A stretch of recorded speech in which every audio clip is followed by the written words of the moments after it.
Olá pessoal, tudo jóia? Vim hoje aqui comentar com vocês o tema 769 do Superior Tribunal de Justiça. No julgamento desse tema, sobre o rito dos recursos repetitivos, a primeira sessão do Superior Tribunal de Justiça estabeleceu 4 teses relativas à penhora sobre o faturamento de empresas em execuções fiscais. 1. A necessidade de esgotamento das diligências como requisito para a penhora de faturamento foi afastada após a reforma do Código de Processo Civil de 1973 pela Lei 11.382 de 2006.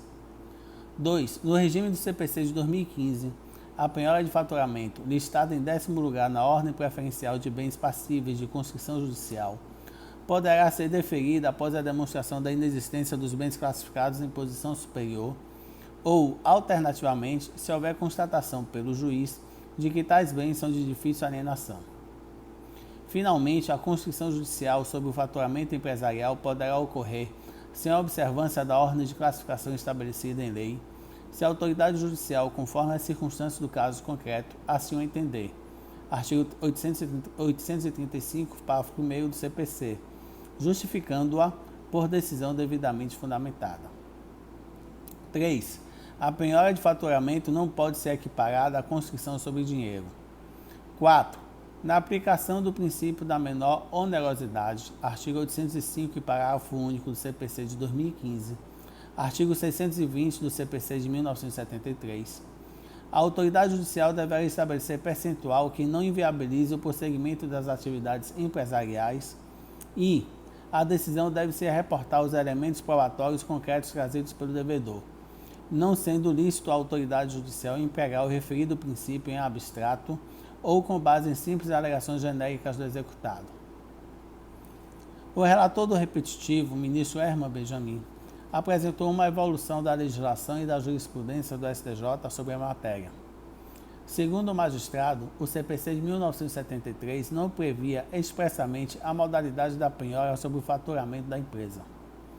A jurisprudência do tribunal interpretou ser possível essa penhora como medida excepcional, dependendo da comprovação do exaurimento infrutífero das diligências para a localização de bens do devedor.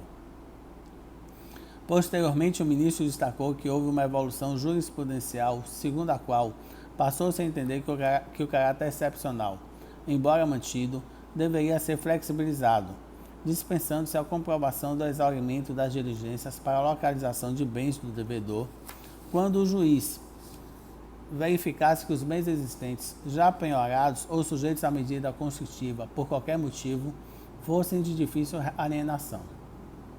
O ministro informou que, com as alterações promovidas pela Lei 11.382 de 2006, que modificou o CPC de 1973, a penhora de faturamento passou a ser expressamente prevista não mais como medida excepcional, e sim com relativa prioridade na ordem dos bens sujeitos à conscrição judicial. Já no regime do CPC de 2015, esclareceu o ministro, o legislador estabeleceu uma ordem preferencial ao identificar 13 espécies de bens sobre os quais recairá a penhora, listando a penhora sobre o faturamento na 10ª hipótese, artigo 835. A penhora sobre o faturamento, atualmente, perdeu o atributo da excepcionalidade, pois concedeu-se literalmente à autoridade judicial o poder de, respeitada, em regra, a preferência do dinheiro, desconsiderar a ordem estabelecida no artigo 835 do CPC e permitir a conscrição do faturamento empresarial, de acordo com as circunstâncias do caso concreto, que deverão ser objeto de adequada fundamentação do juiz, disse o ministro Herman Benjamin. Em qualquer caso, o ministro ressaltou que a penhora de faturamento deve observar a necessidade de nomeação de administrador e de estipulação de percentual individualizado, caso a caso, pelo juiz competente, de modo a permitir a preservação das atividades empresariais. Por fim, o relator destacou que a penhora sobre o faturamento não pode ser equiparada à conscrição sobre dinheiro, em razão de o CPC estabelecer situações distintas para cada uma, bem como requisitos específicos.